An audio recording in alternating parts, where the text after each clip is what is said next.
Ya chicos, comenzaremos de una vez, ya creo que están varios.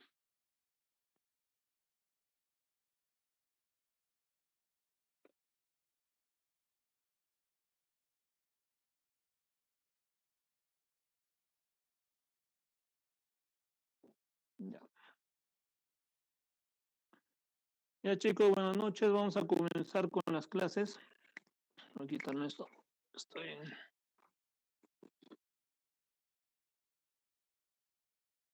Ya, entonces me voy a compartir pantalla.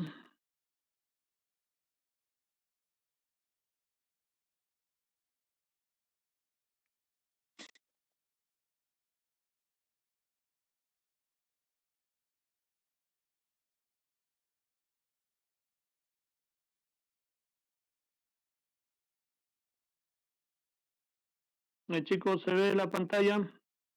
Sí, sí, Oscar, sí se ve.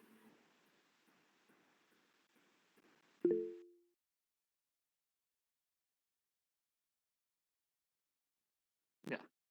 Entonces hoy vamos a comenzar lo que es, o vamos a hablar del síndrome de mala absorción. Es una de las patologías, yo diría, un poco frecuente en los pacientes, especialmente pacientes que tienen trastornos o diarreas crónicas. Hay que evaluar y indagar un poco más en una posible causa. Y muchas de ellas es un problema de mala digestión, ¿no? Entonces, el síndrome de la absorción se define como una dificultad para incorporar los nutrientes desde el tubo digestivo, que puede ser producido por una mala digestión intraluminal, por defectos en la absorción a nivel de la célula intestinal y por la dificultad en el transporte hacia la circulación. ¿Ya? Entonces hay que tener en cuenta esto, que para generar mala absorción ostensible se requiere una reducción de la superficie intestinal aproximadamente entre un 80 y 90%. Entonces, eso es muy importante. La fisiopatología del síndrome de mala absorción va a estar relacionada en una fase luminal, que básicamente es la digestión que va a transformar las moléculas complejas como los carbohidratos complejos a monosacáridos, proteínas, a monotripéptidos, grasas, ácidos grasos. En la fase mucosa vamos a ver de que la parte fenestrada que va a facilitar la absorción a nivel intestinal, a nivel de la funcionalidad del enterocito, va a estar condicionado por varias sustancias, ¿no? Las salivas, el jugo biliar, el jugo pancreático, la secreción gástrica, etcétera, que en total aproximadamente pues, puede llegar a ser casi hasta 8 litros. Entonces, yo creo que entiendan algo y muchas veces, y ustedes van a ver, especialmente en cirugía, hay un tanto el miedo, ¿no? El miedo de iniciarle dieta a un paciente que ha tenido una resección intestinal. Si por ahora ha tenido una resección a nivel del ayuno que podría haber sido pues unos 2 metros, 1 metro, etcétera. En la anastomosis, por esa anastomosis va a pasar pues bastante cantidad de líquido, ¿no? Y el hecho de limitarle o dejarle en NPO bastante tiempo, eso no nos ayuda a nutrir el enterocito y muchas veces la funcionabilidad condiciona a que esto se desnutra o al enterocito se desnutra y no haya una buena absorción, ¿no?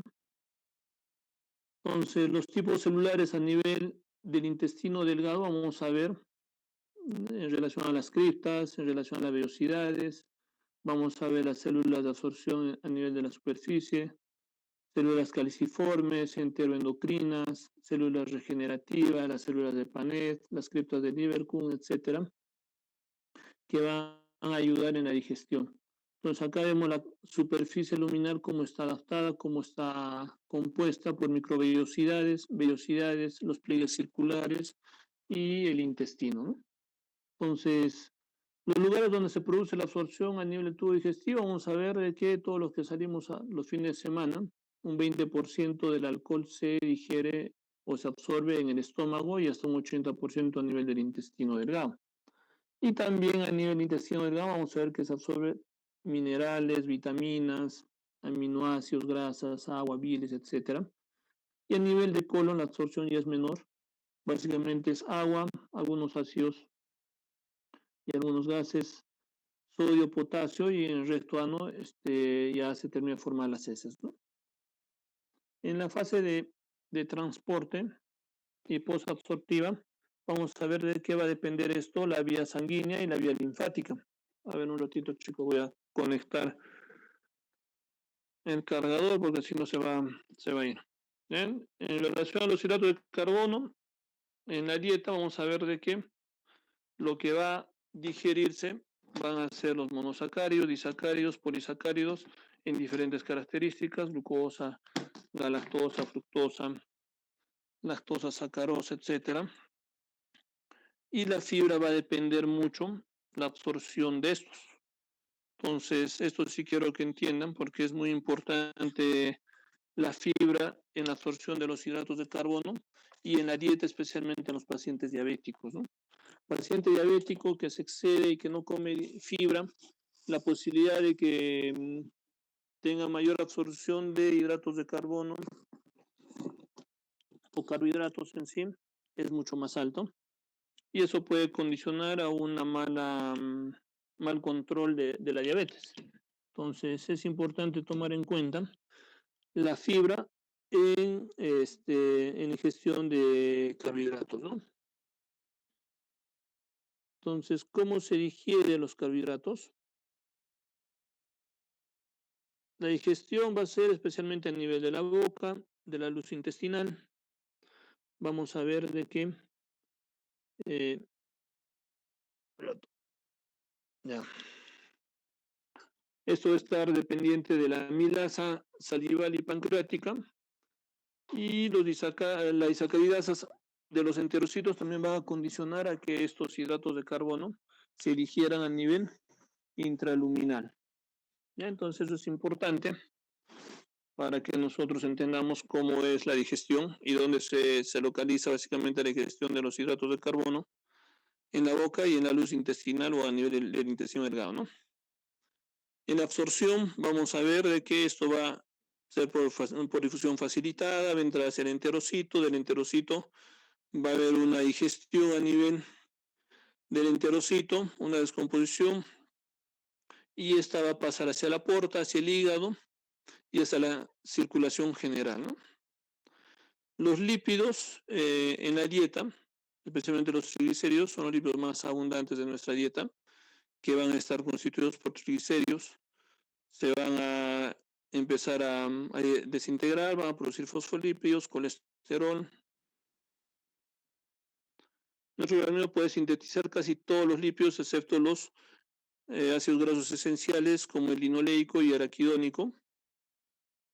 Ya la digestión de lípidos se digieren a nivel del intestino delgado por la lipasa pancreática, las sales biliares, que van a ayudar a la acción de la lipasa. Entonces, los glóbulos de grasa que ingresan van a producir un efecto mecánico y las sales biliares van a condicionar a que la lipasa pancreática cumpla su acción y empiece a desintegrar en monoglicéridos y ácidos grasos, ¿no? Y estas sales biliares van a formar micelas que van a ayudar a la absorción de los lípidos a nivel de los enterocitos y por este medio van a entrar hacia el enterocito y por ende posteriormente hacia los vasos linfáticos. Entonces los lípidos entran al enterocito gracias a las micelas y en el interior se recubren de proteínas y pasan hacia los vasos linfáticos en forma de kilomicrones. Desde los vasos linfáticos van a pasar a la circulación general sin pasar hacia la circulación portal. Entonces esto es muy importante entender, lo que los carbohidratos ya también pasan hacia la circulación portal y de ahí al hígado y a la circulación general, ¿no? Las proteínas, la digestión de proteínas se realiza a nivel del estómago por la pepsina, en la luz intestinal del intestino delgado, por las proteasas pancreáticas, en el borde en cepillo de los enterocitos por las peptidasas de membrana, en el citoplasma del enterocito mismo por las peptidasas citosólicas, que vamos a ver acá. Entonces la proteína ingresa hacia la luz intestinal, ingresa al enterocito y las peptidasas de membrana van a condicionar a la digestión en el enterocito. Las peptidasas citosólicas también hacen que se degrade mucho más en aminoácidos de los péptidos a aminoácidos y en un 90% aproximadamente pasa a la circulación portal y como aminoácidos y un 10% aproximadamente pasa como péptidos, ¿no? Las manifestaciones clínicas va a depender mucho en relación a qué es lo que no se está absorbiendo de forma adecuada. Va a haber características clínicas por una mala absorción calórica, porque va a haber una disminución de peso, el apetito puede estar conservado, por una alteración de grasas va a haber esteatorrea en las heces pálidas y voluminosas, por un problema a nivel de las proteínas puede haber edemas, atrofia muscular, una alteración en los carbohidratos, puede haber una diarrea osmótica, flatulencias, distensión abdominal, intolerancia a la lactosa. Alteraciones de vitaminas también van a condicionar a producir varias características clínicas, entre ellos la anemia crónica por una vitamina B12, esta es la que se absorbe a nivel de ilion terminal, vitamina A, una ceguera nocturna, vitamina B, quilosis, glositis, etcétera, hierro, anemia microcítica crónica, glositis también, calcio y vitamina D puede producir parestesias, tetania, ácido fólico, hiperkeratosis folicular, ceguera nocturna, vitamina K, alteraciones en la coagulación, hematomas, etcétera, ¿no? Entonces, ¿qué exámenes auxiliares tenemos que pedir relacionados a estas posibles deficiencias, ¿no? Vitaminas, minerales que van a estar disminuidos en la parte de la hemoglobina, van a estar disminuidos por una alteración, especialmente en el hierro, etcétera, vitamina B12. Y va a haber un incremento posible a nivel del tiempo de protrombina y también oxalatos en orina, ¿no? Hay unas pruebas específicas para ver un síndrome de mala absorción.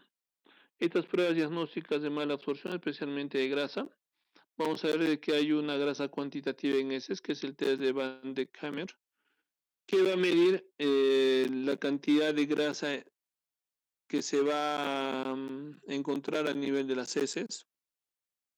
También hay un test, el test de Sudán, que eso lo encontramos en un coprofuncional, que también nos va a ayudarnos a definir de que hay la presencia de grasa en las heces por una alteración en la absorción de estas. Otros métodos, pruebas de aliento con carbono 14, con carbono 13, que también pueden condicionar, pero no es muy frecuente. Lo más frecuente es el test de Sudán. Eso en casi todos los laboratorios se hacen y nos ayuda pues a definir la presencia de grasa, ¿no? Mal digerida a nivel intestinal. Las pruebas diagnósticas de mala absorción de carbohidratos, a la cabeza la decilosa, que es una prueba especial que nos va a ayudarnos a definir la mala absorción de los carbohidratos a nivel intestinal. Entonces, esto vamos a medir en algunas pruebas también de tolerancia a la lactosa en suero, en test de aliento, test de respiración de hidrógeno, que no es muy frecuente. Lo que es mucho más frecuente es la decilosa, donde, bueno, acá vamos a ver un gráfico, donde casi el 50% de esta decilosa se absorbe a nivel intestinal. De esta absorción se va al hígado, donde hay un metabolismo a este nivel, y aproximadamente el 25% tiene que estar excretado en las orinas, lo que nos indica de que sería normal un 25%. Esta prueba se hace con 25 gramos de decilosa y se dosa a las 5 horas una prueba de orina, que normalmente debería de encontrarse 6 gramos de orina o más de 20 miligramos por decilitro en suero. Y eso nos indicaría pues una prueba negativa, ¿no? Una alteración a este nivel nos indicaría de que hay una mala absorción a nivel de los carbohidratos en la parte intestinal. Entonces, ¿qué otras pruebas también podemos encontrar? Las pruebas de aliento de hidrógeno para ver glucosa, lactulosa, mejor dicho, pruebas de aliento de carbono 13, de silosa, mala absorción de vitamina B12, que va a ser una utilizada como una vitamina B12 marcada. Alteraciones para ver insuficiencia pancreática, puede ser directas o invasivas, pruebas en sangre, en orina, de forma indirecta en las heces. Las invasivas, vamos a ver las pruebas de la secretina, las pruebas de Lung, que son pruebas que nos van a ayudarnos a definir la parte exocrina de la función pancreática. Va a dosar lipasa especialmente. Entonces nos ayuda a definir la función pancreática. También vamos a ver enzimas en suero como isoamilasas pancreáticas, tripsina inmunoreactiva, etcétera, quimiotripsina, elastasa. Entonces las pruebas de ventiromida, que es una prueba que también nos ayuda a ver enzimas pancreáticas. Entonces, pruebas de función pancreática para definir cómo está este páncreas, ¿no?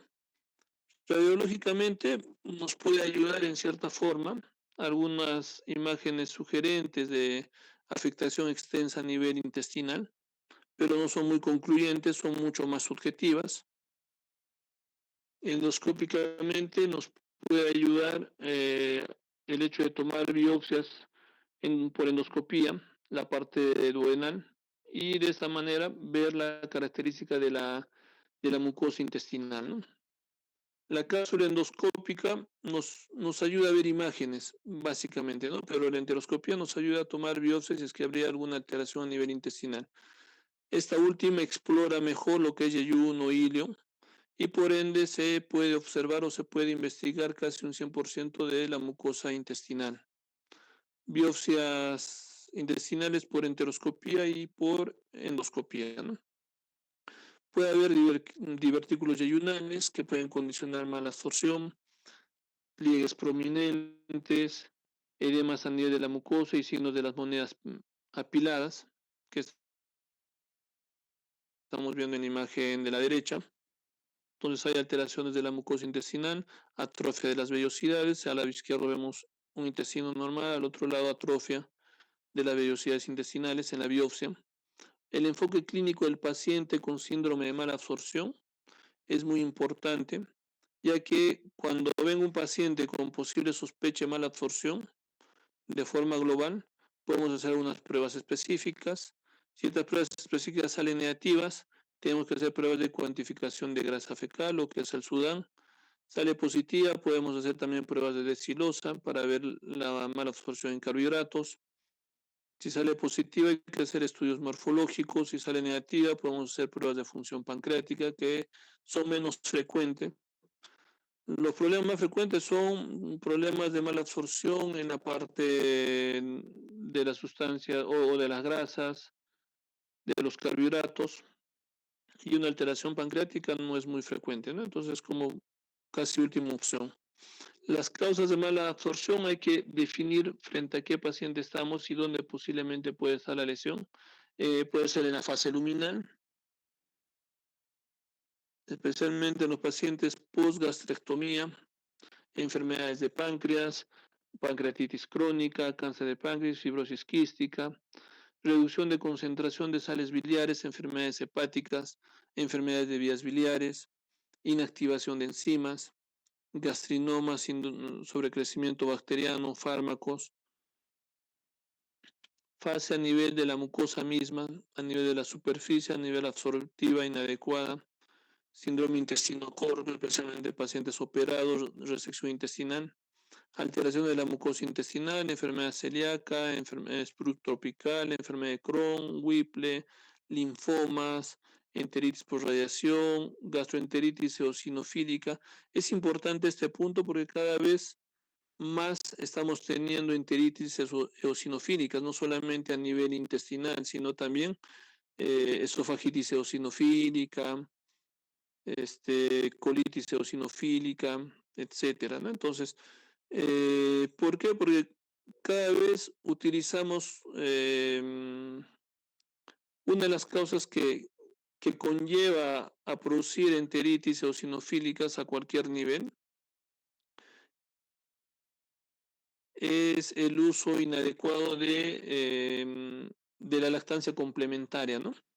Entonces, recordemos que cuando un niño nace, lo más importante es lactancia exclusiva, porque eso va a ayudar a madurar la parte intestinal, eso va a ayudar a madurar la parte inmunológica, y especialmente la parte inmunológica de las alergias también madura.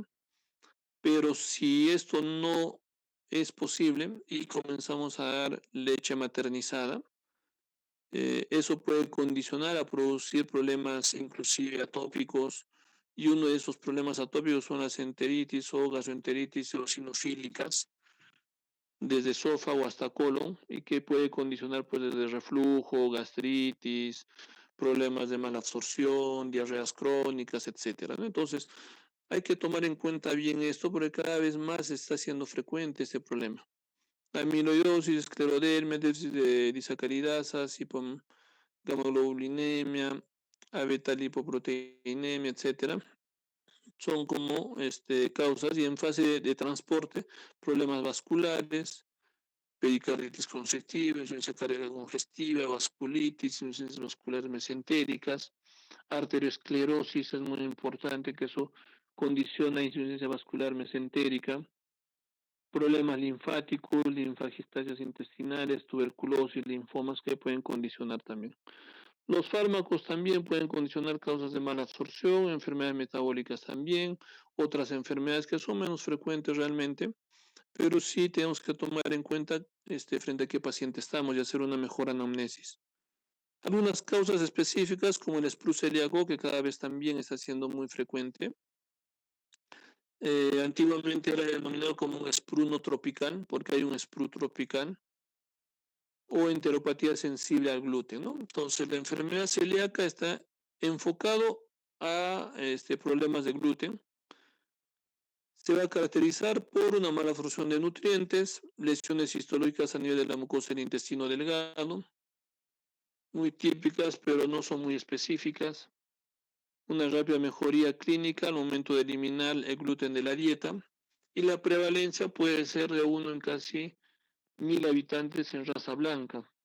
Acá en el Perú se ha visto de que cada vez está aumentando un poco más esa incidencia y está llegando casi a 1 por cada 1000.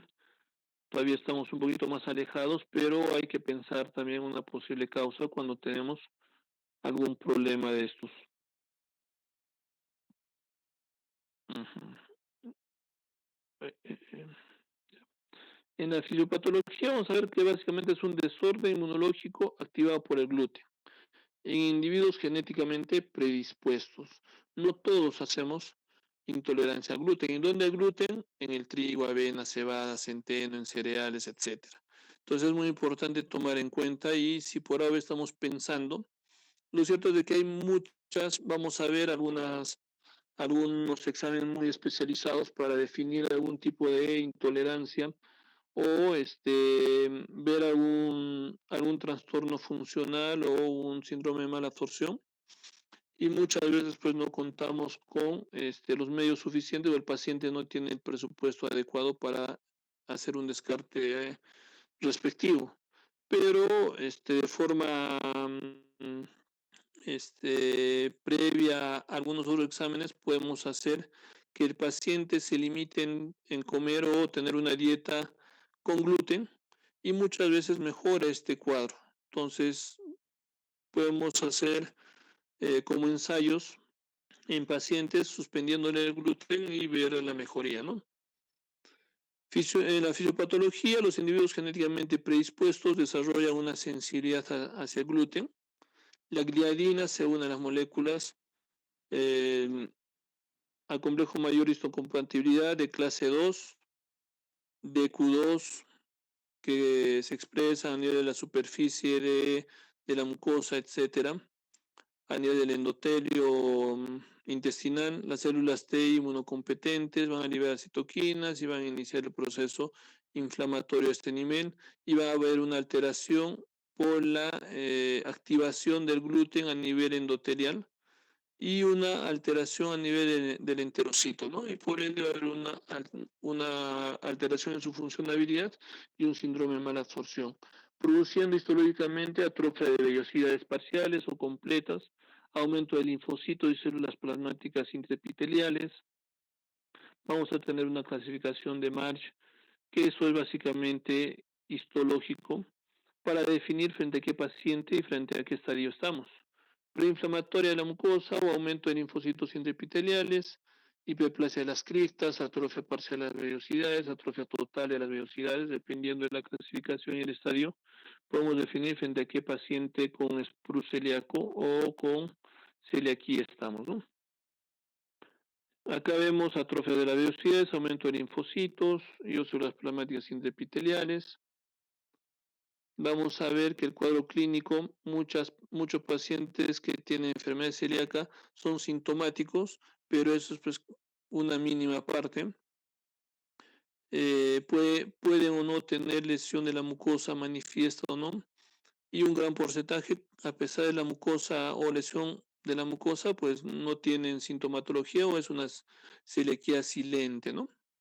Entonces puede haber una enfermedad de celiaquía latente, donde la mucosa está normal, y la susceptibilidad genética va a condicionar bastante. Me acuerdo de que en uno de los exámenes, esta susceptibilidad genética entró en el examen donde se tenía que poner DQ2 y DQ8 con serología positiva. ¿Ya? Entonces no se olviden, pregunta examen de hace unos 2 años, si no me equivoco. Si entra, no me digan que no les dije. Síntomas típicos en niños: trastorno de desarrollo, baja estatura, pérdida de peso, vómito, dolor abdominal recurrente, diarreas crónicas, atrofia muscular, intestino irritable, irritabilidad, mal humor, etc. Síntomas típicos en adultos, igual diarrea crónica, o sea, no nos olvidemos eso, diarrea crónica, pérdida de peso, distensión abdominal, dolor abdominal recurrente, decaimiento, malestar. Cuadros atípicos que pueden tener tanto en niños y adultos: la anemia por un síndrome de malabsorción, hasta recurrentes, dermatitis herpetiformes, constipación en algunos casos, alteraciones del esmalte dental, osteoporosis, osteomalasias, retraso puberal en los niños, pérdida de embarazos en las mujeres. Entonces, prevalencia en grupos de riesgo. ¿Qué grupos de riesgo tienen más prevalencia o posibilidad de hacer enfermedad celíaca? Pacientes que tienen dermatitis herpetiformes, epilepsias con calcificaciones intracerebrales que pueden llegar a un 72%, y ahí en los pacientes con síndrome de Down, ataxias autoinmunes, síndromes de intestino irritable, y los demás el porcentaje es menor, ¿no? La diabetes mellitus tipo 1 también puede condicionar. La clasificación ya hablábamos en el cuadro de Leisberg: enfermedad celíaca clásica, enfermedad celíaca con síntomas atípicos, silente, latente. ¿Qué tenemos que tomar en cuenta?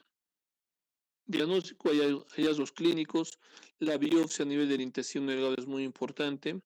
Intolerancia al gluten: muchas veces no hay la posibilidad de hacer una biopsia más extensa del intestino delgado porque no tenemos enteroscopía, y se hace biopsias a nivel duodenal.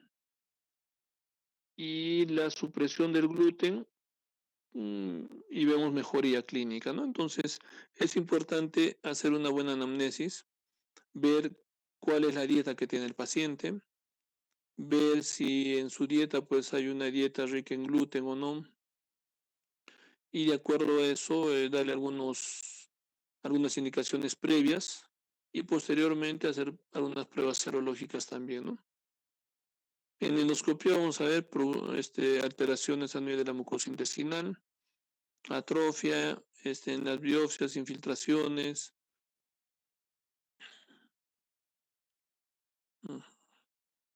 Ya, y en las pruebas serológicas, IgA, antiglarina, inmunoglobulina antiendomicio, inmunoglobulina antitransglutaminina tisular, que llegan hasta un 90, 98, 100% de sensibilidad y especificidad, ¿no? Diagnóstico diferencial: muchas de las causas de diarrea crónica, entre ellos sobrecrecimiento bacteriano, enfermedad de Crohn, intolerancia a las proteínas de la leche de vaca en los niños, gastroenteritis eosinofílica, yardiasis. La yardiasis es uno de los problemas muy frecuentes, linfoma intestinal difuso, duodenitis péptica, que son menos frecuentes en sí, posterior a gastroenterocolitis infecciosa, esplu tropical, síndrome de Soyen-Ellison.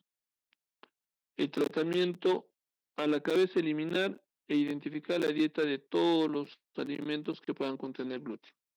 Supresión de disacáridos, leche y sus derivados, aproximadamente unos 6 meses y de ahí reiniciar poco a poco. Corrección de las diferentes alteraciones, ya sean minerales o vitaminas como complementos, ver, identificar frente a qué paciente o cuáles son los alimentos prohibidos, los alimentos dudosos que mejor no les damos o alimentos seguros, ¿no? Entonces, alimentos que pueden contener gluten, todos estos, desde sopas instantáneas, ketchup, queso, chipis, cocoas, cremas heladas, soya, etcétera. Y ahora vamos a hablar en relación a lo que es Sprue tropical, que antiguamente había una confusión entre Sprue celíaco y Sprue tropical.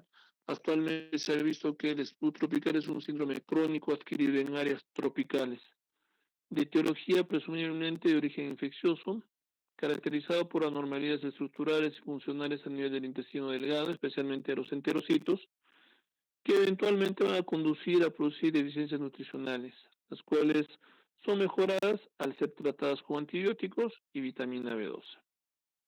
Es una enfermedad especialmente en los adultos, es muy rara en los niños. Los casos son muy esporádicos, como decíamos, especialmente en lugares tropicales. Hay algunas formas epidémicas, se presentan tanto en nativos de áreas tropicales o subtropicales. En el Perú no es muy frecuente. En el extranjero se han visto áreas endémicas por más de un año inclusive, especialmente en los trópicos.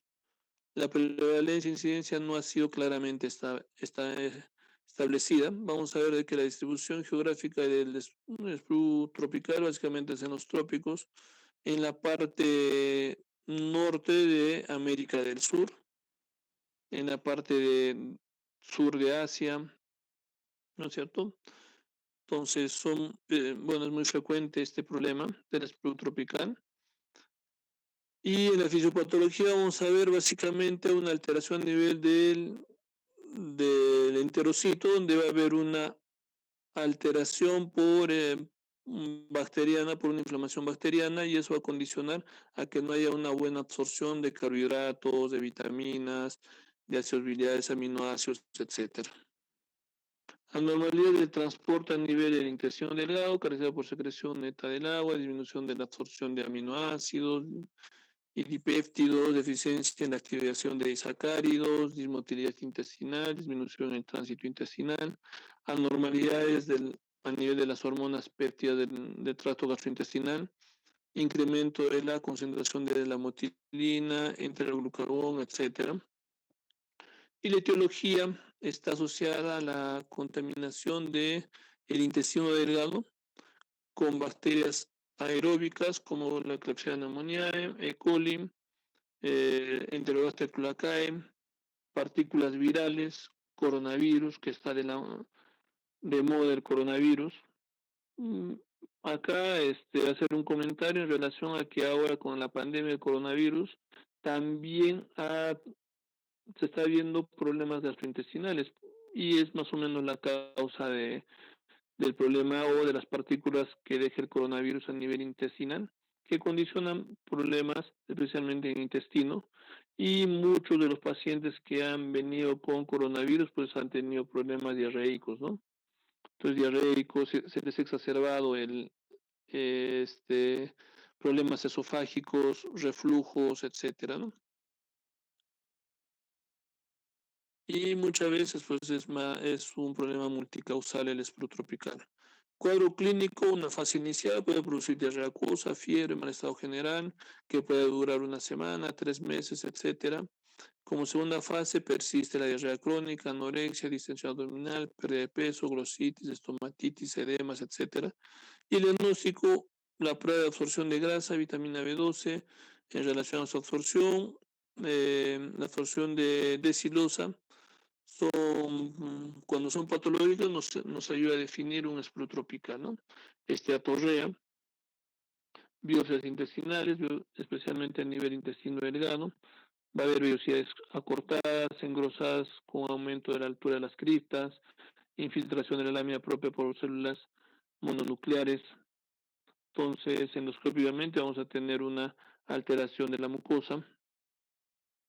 El tratamiento es controlar la diarrea, corregir la deficiencia vitamínica y minerales, vitamina B12, ácido fólico y tetraciclina, 1 gramo por día vía oral por 4 semanas. ¿Ya? Entonces, para el sprue tropical. Enfermedad de Whipple, que es otra de las entidades que nos van a condicionar a producir un problema de mala absorción. Entonces, este, esta enfermedad es un síndrome de mala absorción caracterizado por un trastorno multisistémico. La etiología básicamente es por un bacilo, el Troperima whippeli, entonces que va a producir bacilos abastonados de 0,3 a 1,5 a 2,5 micrómetros. Se encuentran libres en la lámina propia y parcialmente degradadas dentro de los macrófagos, y esto va a condicionar a producir una alteración en la anatomopatología, donde va a producir que la pared intestinal esté edematosa, engrosada, con infiltrado difuso a nivel de la lámina propia por macrófagos, donde se puede encontrar gránulos Paz positivo en la biopsia, ¿no? Entonces acá vemos gránulos Paz positivo. El cuadro clínico es esteatorrea, síntomas articulares, fiebre, pérdida de peso y anemia, síntomas neurológicos, síntomas pulmonares, síntomas cardíacos. Recordemos que la enfermedad de Whipple no solamente es intestinal, sino es multiorgánica. Laboratorialmente podemos encontrar hipocalcemia, hipoproteinemia, anemia, ferropénica, esteatorrea, una alteración, una absorción en la decilosa, radiológicamente engrosamiento de los pliegues del intestino, en especial a nivel duodenal y ayuno proximal. El diagnóstico, comprobación de los gránulos Paz positivo en los macrófagos de la lámina propia a nivel de la biopsia intestinal. Y también puede haber ganglios linfáticos periféricos. El tratamiento recupera el estado nutricional, terapia sustituida de un síndrome de mala absorción, el cotrimoxazol por 1 año, alternativas cloranfenicol y ceftriaxona. El síndrome intestino corto es uno de los síndromes que también condiciona un síndrome de mala absorción, término que agrupa diversos problemas clínicos que van a estar llevados por una resección en relación a la longitud del intestino delgado, ¿no? Muchos de ellos son resecciones amplias que va a condicionar pérdida de la superficie intestinal en la absorción de nutrientes y por ende este síndrome de mala absorción.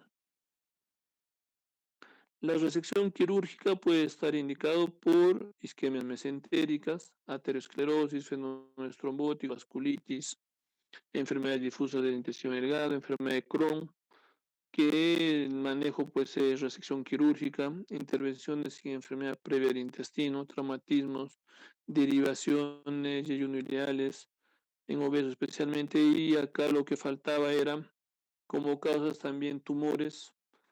Muchos de los tumores de colon derecho hacen una resección mucho más ampliada, donde se llevan la válvula ileocecal y eso puede condicionar a producir síndromes de mala absorción.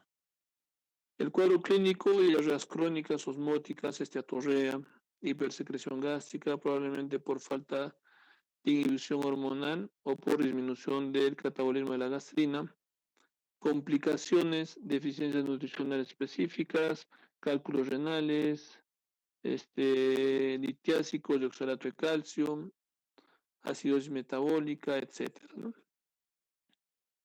¿Qué es lo que va a condicionar un tránsito aumentado a nivel intestinal?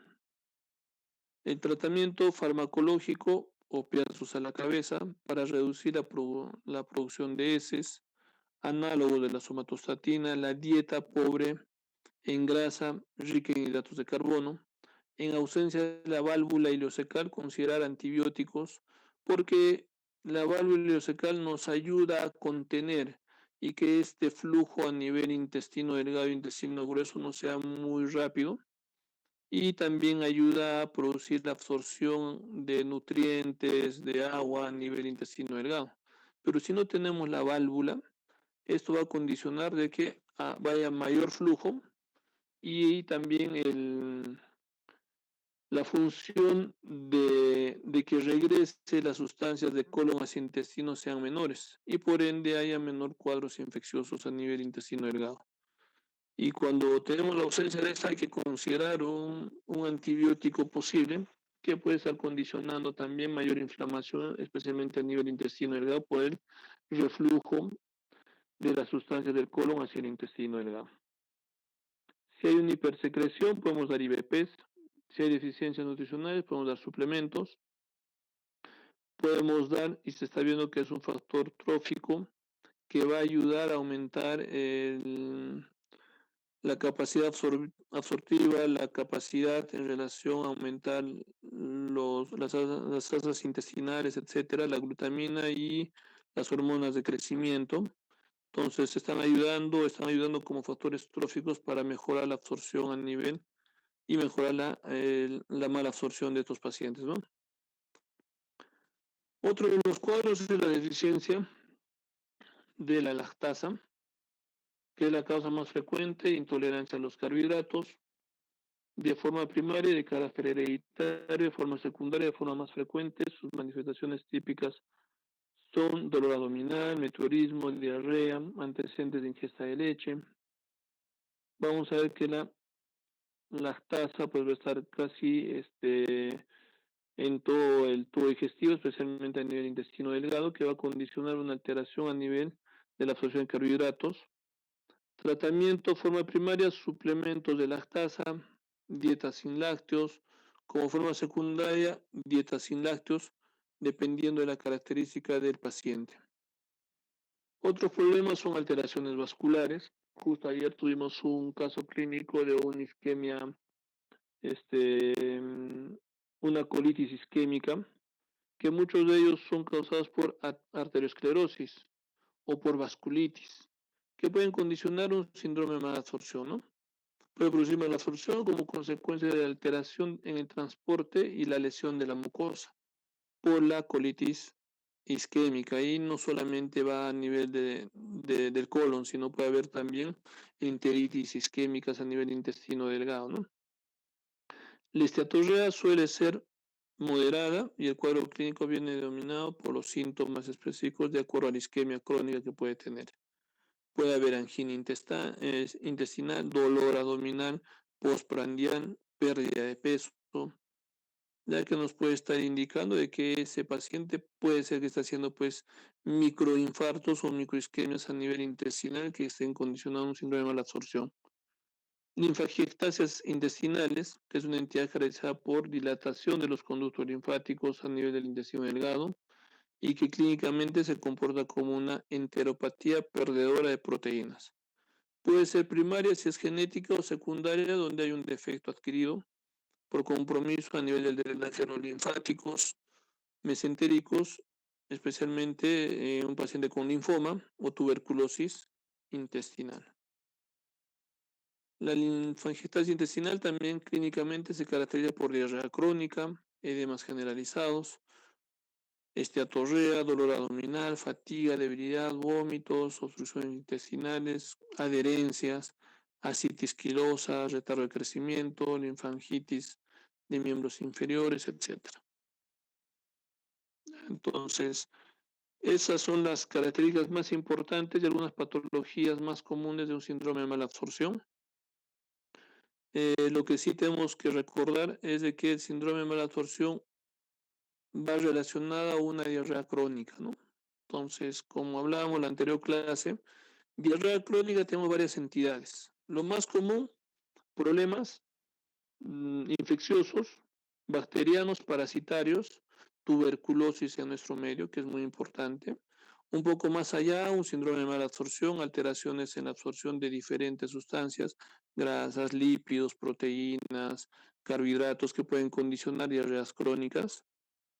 Un poco más allá, una enfermedad inflamatoria intestinal, colitis ulcerativa, Crohn, que también producen diarreas crónicas. Y así sucesivamente podemos estar viendo cuadros infecciosos, funcionales y orgánicos, ¿no? Entonces hay que discriminar algunas entidades que son muy importantes en el síndrome de mala absorción. ¿Alguna pregunta, chicos? En relación al síndrome de mala absorción,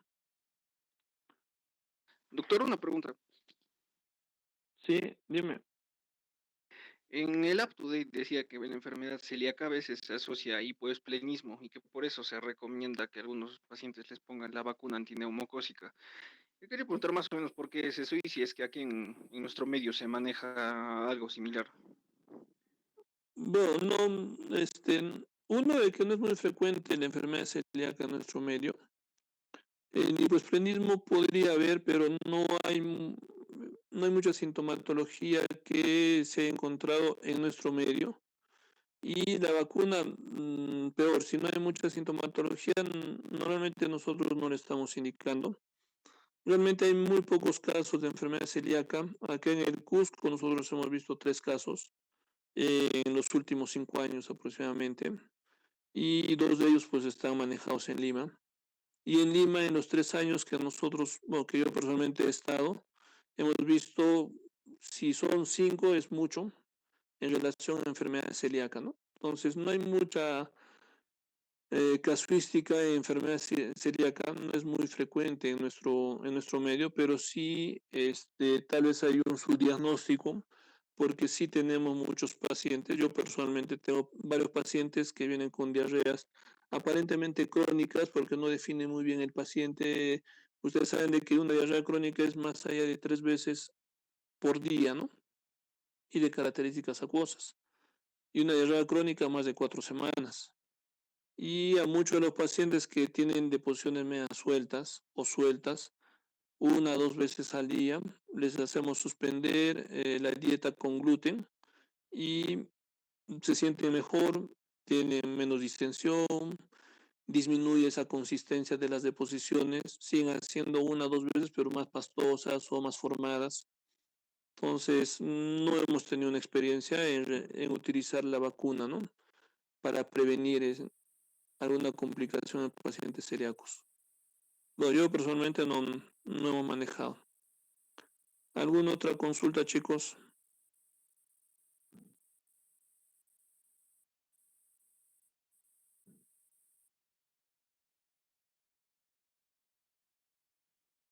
¿Algo, algo más que quede claro? Ya, entonces, la siguiente clase el miércoles en la noche, por favor, traten de no programar nada más a las 9. Que sea ese el día que vamos a hacer clases durante todo el semestre, a no ser que haya alguna, eh, bueno, algo que no que nos impida tanto a ustedes como a mí, ¿no? Pero por lo pronto, todos los miércoles a las 9 las clases para que ya estemos estandarizando y no estamos moviendo mucho. Ya, chicos, entonces, si no hay más, nos vemos el miércoles para la siguiente clase. Ya, chicos, ya nos vemos. Chao, chao. Está bien, doctor, muchas gracias. Buenas noches. Ya, Adriana, me pasas la grabación, porfa. Sí, sí, doctor, a su correo, no se Ya, preocupe. sí, ya nos vemos. Chao. Buenas noches, cuídense.